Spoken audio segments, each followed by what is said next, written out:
I was enjoying my Sunday morning coffee when the doorbell rang. It was barely 7 a.m., and I wasn't expecting anyone.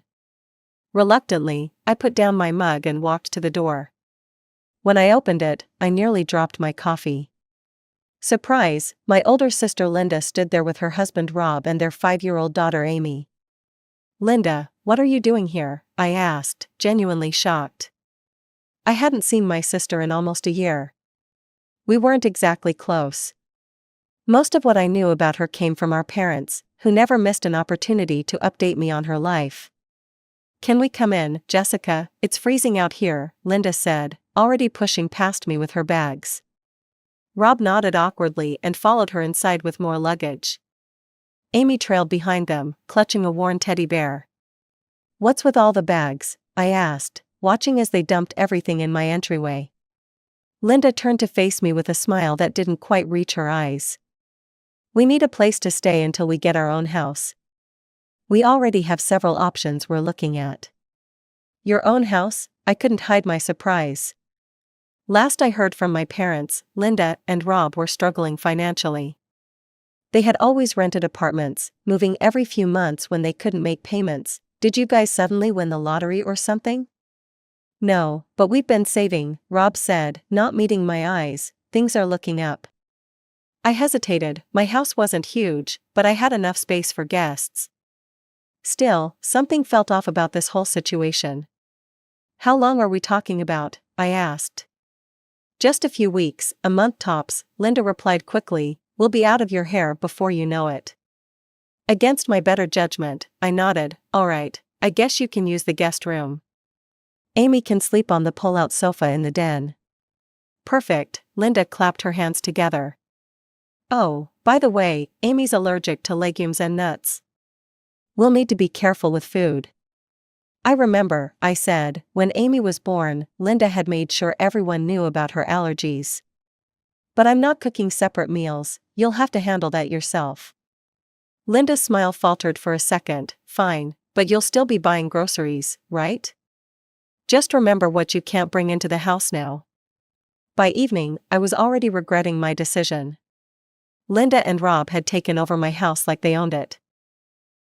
Their shoes were scattered by the door, jackets thrown over my couch, and somehow their belongings had spread to every corner of my living room. After dinner, I found Rob using my laptop without asking. "Hey, I need that for work," I said, trying to keep my voice level. "Just checking my email," he muttered, reluctantly closing it and handing it over. Later that night, I had to wash a sink full of dishes they'd left behind. As I scrubbed dried pasta sauce from my plates, I noticed the fridge was already half empty. They'd gone through a week's worth of groceries in a single day. "This is going to be a nightmare," I muttered to myself. The next morning, I woke up early for work. I'm an account manager at a marketing firm, which means I often bring work home with me. I grabbed my bag of files from my office, only to notice they seemed out of order. "Did someone go through these?" I asked Linda as she wandered into the kitchen. "Not me," she yawned, pouring herself coffee. "Rob's been in the living room all night watching your TV. Maybe Amy, she likes to explore." I glanced at Amy, who was quietly coloring at the kitchen table. I doubted a 5-year-old would be interested in my client paperwork, but I didn't push it. "Just please tell her my office is off limits," I said. "Sure, whatever," Linda replied, already scrolling through her phone. Over the next few weeks, my peaceful life completely disappeared. The house was constantly noisy, messy, and crowded. Food vanished from my refrigerator faster than I could replace it. I'd come home from work to find my things moved or misplaced. Several times, I caught Rob or Linda quickly closing folders on my computer when I walked into the room. One day, I came home early from work and found Linda in my office, rifling through my filing cabinet. "What are you doing?" I demanded. She jumped, slamming the drawer shut. "Just looking for paper. Amy needs to draw something for school." "There's printer paper in the kitchen drawer," I said coldly. "This is my private work stuff." "Don't be so uptight, Jess," Linda rolled her eyes. "We're family." That night, I noticed more document folders out of place, despite my warning. When I confronted Linda again, she shrugged it off. It must be Amy, she insisted. She runs around the house when we're not looking, kids, you know? I looked at Amy, who was quietly watching cartoons and definitely not running anywhere. She caught my eye and quickly looked away, as if she knew something was wrong. That was when I decided I needed to find out what was really going on in my house. There had been news about break-ins in our neighborhood recently, which gave me the perfect excuse. The next day, I ordered small surveillance cameras online and installed them throughout the house when everyone was out. I didn't tell Linda, Rob, or Amy about them. Something told me I needed to keep this to myself. The cameras were motion-activated and could record both video and audio.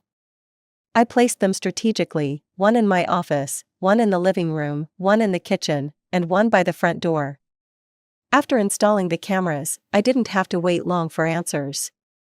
The very next day, I checked the footage while everyone was out shopping. What I saw made my stomach drop.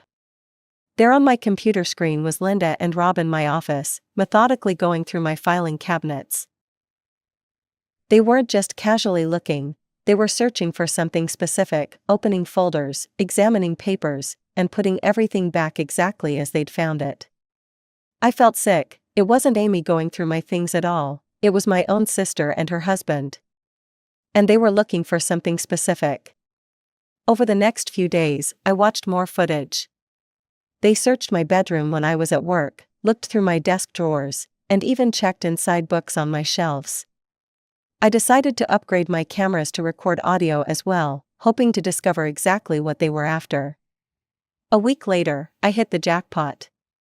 I came home late from work and checked the day's recordings while everyone was asleep. The kitchen camera had captured Linda and Rob having a whispered conversation while Amy was watching TV in the other room. "We need to find those house documents soon," Linda said, her voice low but clear in the recording. "Once we have them, we can sell this place when she's away on her business trip next month." I froze, my hand hovering over the mouse. "And then straight to Mexico with the cash," Rob grinned, living the high life. "It's a great plan," Linda nodded. "Jess won't suffer much anyway. She makes good money, she'll buy a new place in no time." I couldn't believe what I was hearing. My own sister was planning to steal my house from under me. The house I'd saved for years to buy, working overtime and weekends while Linda bounced from one dead-end job to another.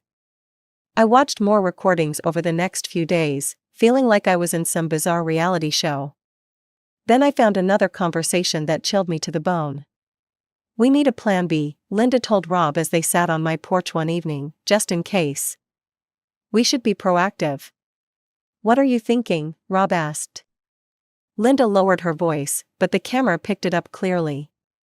"We could accuse Jessica of abusing Amy. We could say Jess gave Amy something she's allergic to on purpose. That she wanted to hurt her because she caught Amy going through her precious papers. We'd say Jessica tried to kill our daughter out of hatred. Then we threaten to go to the police unless she signs over the house." That's actually brilliant," Rob said after a moment. I sat there, staring at my computer screen in disbelief. They were willing to deliberately make their own daughter sick, potentially putting her in serious danger, just to steal my house. What kind of parents would risk their child's health for money? I told myself they were just talking, surely they wouldn't actually go through with it. But just to be safe, I went through my kitchen cabinets and refrigerator that night, removing anything with nuts or legumes. I threw out a jar of peanut butter, some almond milk, cans of chickpeas, and a bag of mixed nuts I kept for snacking. For the next few days, I watched my niece like a hawk. Every time Linda or Rob prepared food for her, I tried to casually observe what ingredients they were using.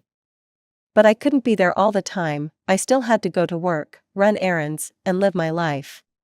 Almost a week after that disturbing conversation, we were all having dinner together. I'd made pasta with a simple tomato sauce, nothing that should have triggered Amy's allergies.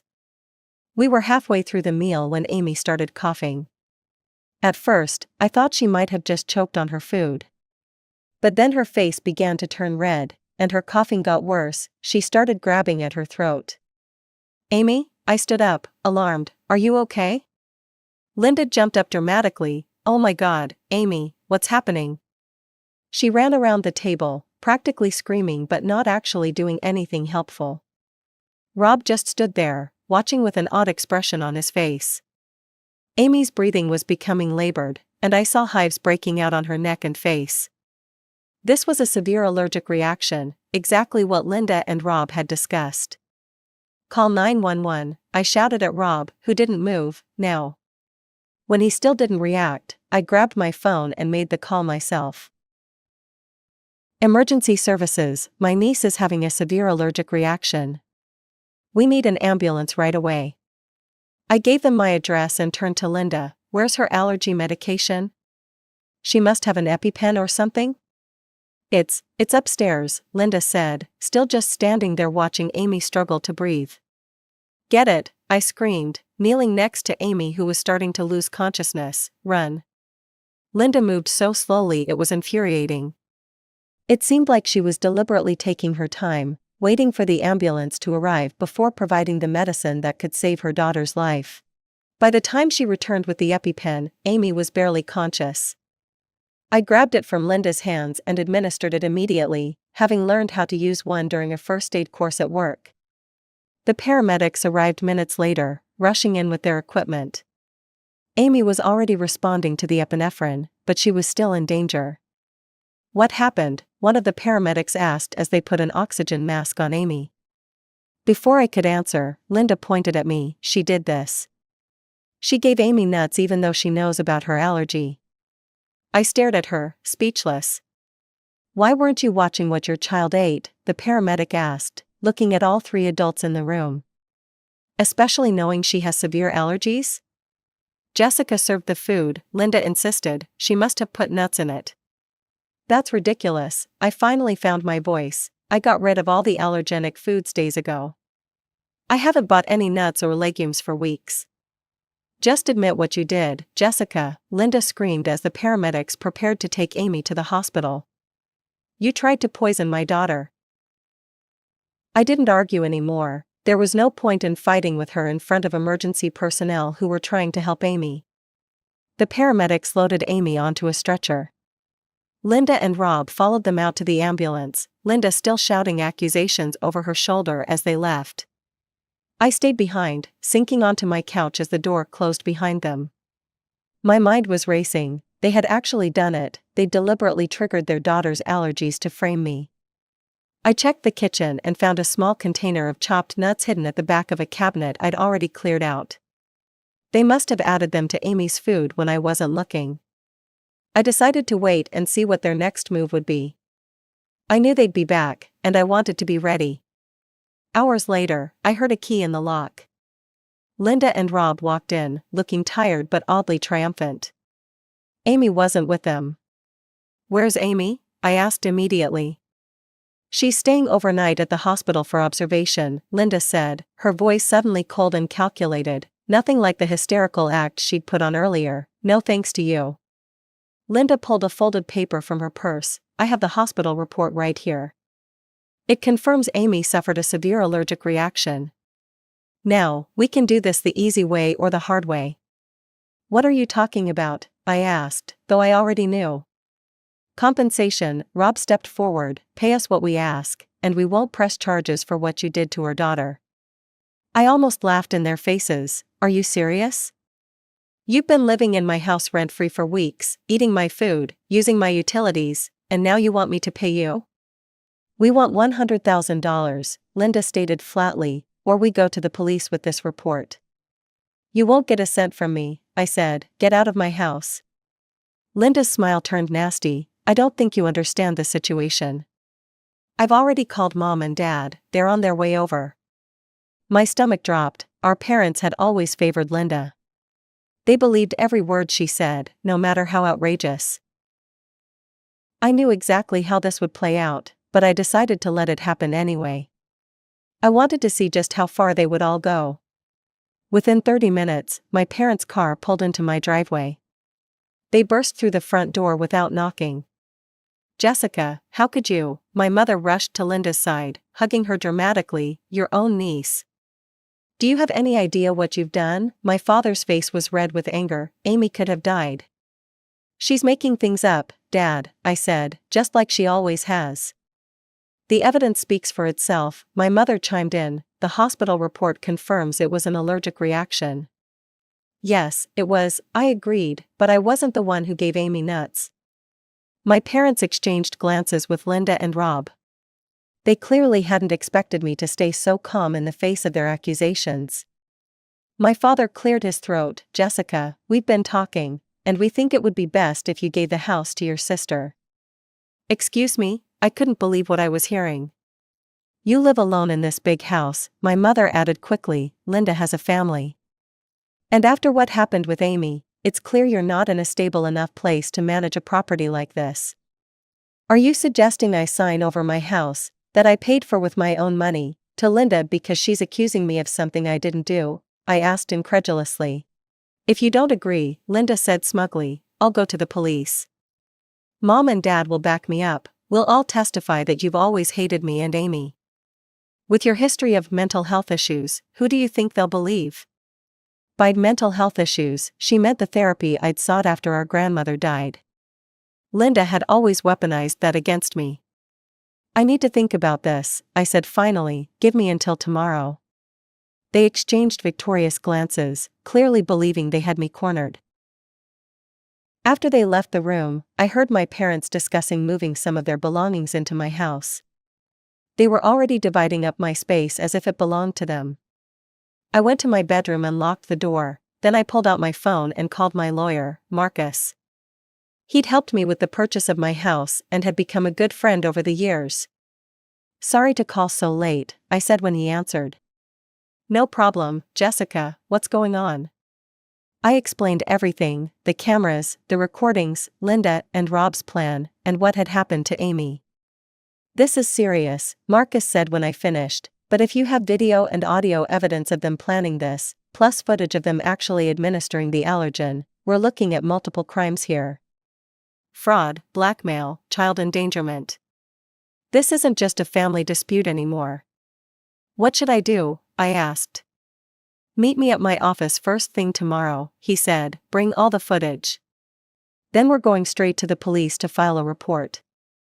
The next morning, I woke up early, downloaded all the video and audio recordings onto a flash drive, and slipped out of the house before anyone else was awake. I met Marcus at his office at 7 a.m., and we reviewed all the evidence together. This is damning, he said, shaking his head as we watched Linda and Rob plot to harm their own daughter. With this evidence, they could be facing serious jail time. We went directly to the police station. I filed a formal complaint against Linda and Rob, showing the officers the footage of them planning the fraud, searching my house, and discussing how they would deliberately trigger Amy's allergies. The police took it all very seriously. We'll need to investigate this immediately, the officer told us. Child endangerment is a serious offense, not to mention the fraud and blackmail aspects. When I returned home, I was surprised to find my parents had already brought suitcases into my living room. They were clearly planning to move in, convinced that my house would soon belong to Linda. I think we should all sit down for dinner tonight and talk about it properly, I said, this is a big decision. I noticed how they all exchanged satisfied glances, already counting their victory. It made me sick to my stomach, but I forced a neutral expression. The day dragged on endlessly. I stayed in my room most of the time, avoiding everyone. Around 6 p.m., I started preparing dinner, and by 7, we were all seated around my dining table. Linda and Rob looked smug, my parents seemed pleased, and I was just waiting for the right moment. Before we discuss the house, I said as everyone began eating, there's something I should tell you all. What's that? Linda asked, barely hiding her impatience. I took a deep breath. About a month ago, there were several break-ins in this neighborhood. To protect myself, I installed hidden surveillance cameras inside and outside the house. The color drained from Linda's face. Rob froze with his fork halfway to his mouth. The cameras record both video and audio, I continued calmly. They've been running continuously since I installed them. What are you talking about? My mother asked, confused. I'm talking about how I have recordings of Linda and Rob searching through my personal documents for weeks. I have footage of them discussing their plan to sell my house when I was away on a business trip and moved to Mexico with the money. That's ridiculous, Linda started to shout, but I wasn't finished. I also have recordings of you both planning to accuse me of abusing Amy. And most importantly, I have video evidence of Linda putting nuts in Amy's food yesterday, deliberately triggering her allergic reaction so you could blackmail me. The silence around the table was deafening. My parents looked between Linda and me, clearly struggling to process what they were hearing. Just then, the doorbell rang, perfect timing. I opened the door to find 2 police officers standing on my porch. "Jessica Mitchell?" one of them asked. "Yes, that's me, please come in," I stepped aside to let them enter. The officers walked into my dining room, where everyone was still seated in shocked silence. "Linda and Robert Thompson?" the second officer asked, looking directly at my sister and her husband. "What's going on?" my father demanded, standing up. "Mr. and Mrs. Thompson, we need you to come with us to the station for questioning regarding allegations of fraud, blackmail, and child endangerment," the officer stated formally. "This is insane," Linda jumped up. "Jessica is making this all up. We haven't done anything wrong." "We have reviewed the video and audio evidence Ms. Mitchell provided," the officer replied calmly. "We have enough to bring you in for questioning." As the officers escorted Linda and Rob out of my house, Linda screamed at me, "You'll regret this, you've always been jealous of me." After the police car drove away, my parents stood in my living room, looking shell-shocked. "We need to go to the hospital," my father said suddenly. "Amy is alone there." "You do that," I agreed, "but don't come back here afterward." My mother's eyes widened. "But where will we stay?" "That's not my problem," I replied. "You were ready to throw me under the bus without even hearing my side of the story. You assumed the worst about me, just like you always have. I'm done with all of you." They left quickly after that, avoiding my eyes. As soon as they were gone, I called a locksmith and arranged for all my locks to be changed that very night. Then I gathered Linda and Rob's belongings and moved everything to the garage. 3 days later, the police called to inform me that Linda and Rob had been released on bail pending trial. The prosecutors were preparing charges based on the evidence I'd provided. That Saturday morning, I was drinking coffee when I heard someone at my front door, trying to fit a key into the lock. I checked the security camera feed on my phone and saw Linda and Rob outside, looking frustrated that their key wasn't working. I walked to the door but didn't open it. "What do you want?" I called through the door. "Jessica, please," Linda's voice sounded strained. "Let us in, we need to talk." "We have nothing to talk about," I replied. "Everything I need to say to you will be said in court." "I'm sorry." "Okay," Linda's tone switched to pleading. "We made a mistake, I want to start over, we're family." I almost laughed at the audacity. Family doesn't try to steal from each other. Family doesn't endanger a child for money. "We have nowhere to go," Rob joined in. "We need another chance." "You should have thought about that before you tried to frame me and take my house," I said coldly. "Your stuff is in the garage, take it and leave, or I'll call the police and report you for violating the conditions of your bail." "You can't do this to us," Linda's voice turned angry. "We're broke, we have no place to live." "That sounds like a you problem," I replied. "Maybe try earning your own money instead of trying to steal mine. Get jobs, save up, and buy your own house like I did." Linda and Rob started cursing and yelling threats, promising I would regret crossing them. I simply called the police again, and they left before the patrol car arrived. A month later, I sat in the courtroom as Linda and Rob accepted a plea deal. They admitted to fraud, blackmail, and causing harm to a child through negligence. Since neither had prior convictions, they received suspended sentences and hefty fines. Amy had been temporarily placed with my parents while the case was ongoing. I heard through mutual friends that Linda and Rob had moved into my parents' house afterward, unable to afford a place of their own with their legal bills and fines. As for me, I've been looking at houses in Colorado. The mountains seem like a perfect place for a fresh start, far away from the family that betrayed me. I've already contacted a real estate agent about listing my current house, and I'm excited about the prospect of putting this whole nightmare behind me. For now, I'm focusing on my future, one that doesn't include any of them. It's sad to think I'm completely alone in the world now, with no family to turn to. But in a way, it's also freeing. I can build my own life, surround myself with people who actually care about me, and create my own definition of family.